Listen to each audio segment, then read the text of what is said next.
राधे राधे। जय श्री कृष्णा। रेणु पाठक चैनल में आपका स्वागत है। कथा श्रृंखला में आप सबका स्वागत है।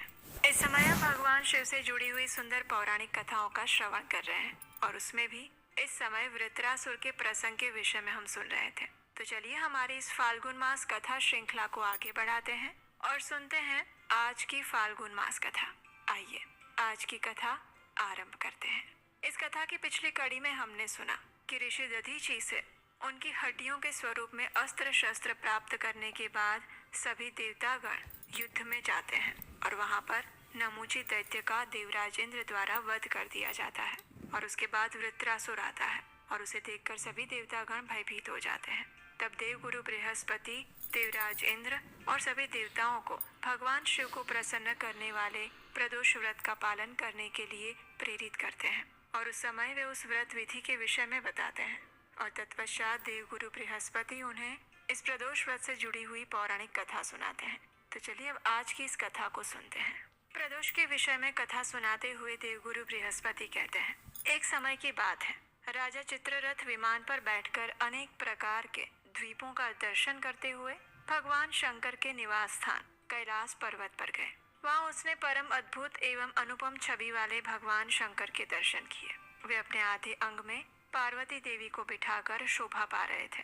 कपूर के समान गौरवर्ण कमल नयन भगवान शिव को पार्वती देवी के साथ देखकर राजा चित्ररथ ने उपहास पूर्वक कहा, अरे शंभो, संसार में जो विषय मनुष्य आदि हैं और स्त्रियों के वशीभूत रहने वाले जो दूसरे दूसरे लोग हैं, वे तथा हम जैसे अज्ञानी जीव भी जन समुदाय के बीच में संकोचवश स्त्री सेवन नहीं करते। ये सुनकर गिरिराज नंदिनी उमा ने कहा, अरे दुरात्मन, अरे मूढ़, तूने मेरे साथ बैठे हुए भगवान शिव का उपहास किया है, इसलिए इस कर्म का फल तू शीघ्र ही देखेगा।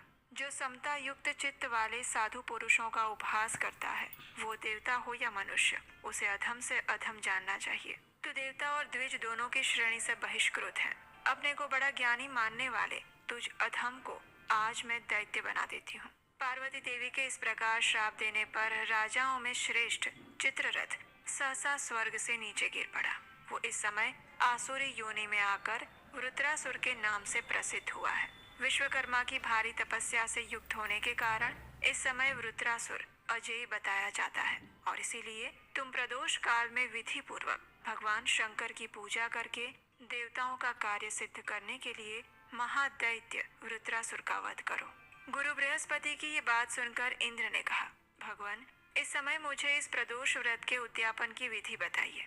तब बृहस्पति जी कहते हैं, कार्तिक मास आने पर शनिवार के दिन यदि पूरी त्रयोदशी हो तो वो व्रत की सिद्धि के लिए ग्राह्य है और आज वही तिथि स्वतः प्राप्त है। इसमें चांदी का वृषभ बनवाना चाहिए। उस वृषभ की पीठ पर सुंदर सिंहासन रखना चाहिए। उस सिंहासन पर उमाकांत भगवान शिव की स्थापना करनी चाहिए। भगवान के 3 नेत्र, 5 मुख और 10 भुजाएं हों। उनके आधे अंग में सती साध्वी पार्वती का निवास हो और इस प्रकार उमा और महेश्वर की सुवर्णमयी प्रतिमा बनवानी चाहिए। उस प्रतिमा को वृषभ की पीठ पर वस्त्र से ढके हुए तांबे के पात्र में स्थापित करके रात्रि में श्रद्धा और विधि के साथ जागरण करना चाहिए। पहले यत्न पूर्वक प्रतिमा को पंचामृत से स्नान कराना चाहिए और फिर एक पूजा का मंत्र बोलना चाहिए।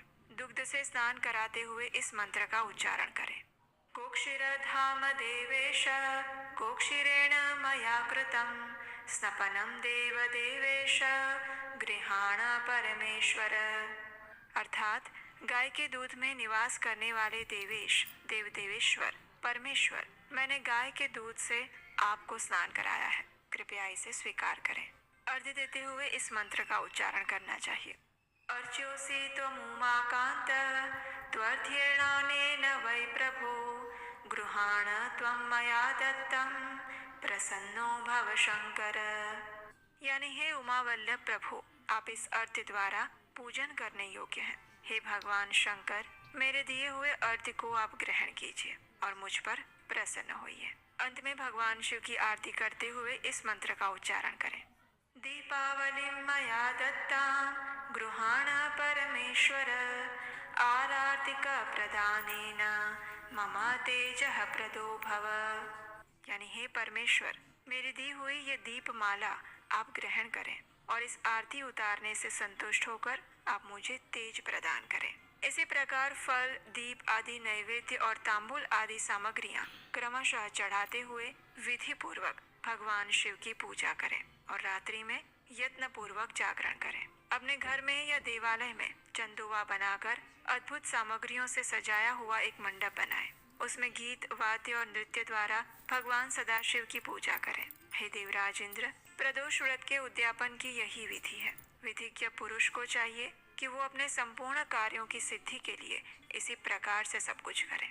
देवगुरु बृहस्पति ने जो कुछ भी बताया उसके अनुसार देवराज इंद्र ने सभी विधि का पालन किया। नमूची के मारे जाने पर सब देवता हर्ष और उत्साह से भरे हुए थे। उनका दैत्यों के साथ घोर युद्ध हुआ। देवताओं और दैत्यों का संहार करने वाले उस घोर संग्राम में अत्यंत भयंकर और मर्यादा का उल्लंघन करने वाला द्वंद्व युद्ध होने लगा और उसी समय पूर्वोक्त प्रकार से भगवान शिव की आराधना करके इंद्र भी युद्ध में लग गए। उन्होंने देवताओं को साथ लेकर वृत्रासुर का पीछा किया। व्योमासुर ने यमराज के साथ और तीक्ष्ण कोपन ने अग्निदेव के साथ युद्ध आरंभ किया। वायु के साथ धूम और नैरुत के साथ अति कोपन लड़ने लगा। कुबेर के साथ कुष्मांड और ईश के साथ दूसरा भिड़ गया। इनके सिवा और भी बहुत से महाबली दैत्य देवताओं के साथ द्वंद्व युद्ध करने लगे। उन्होंने गदा, पट्टिश, खड़ग, शक्ति, तोमर, मृदगर, रुष्टि, भिंदीपाल, पास, प्रास और मुष्टिक आदि से प्रहार किया।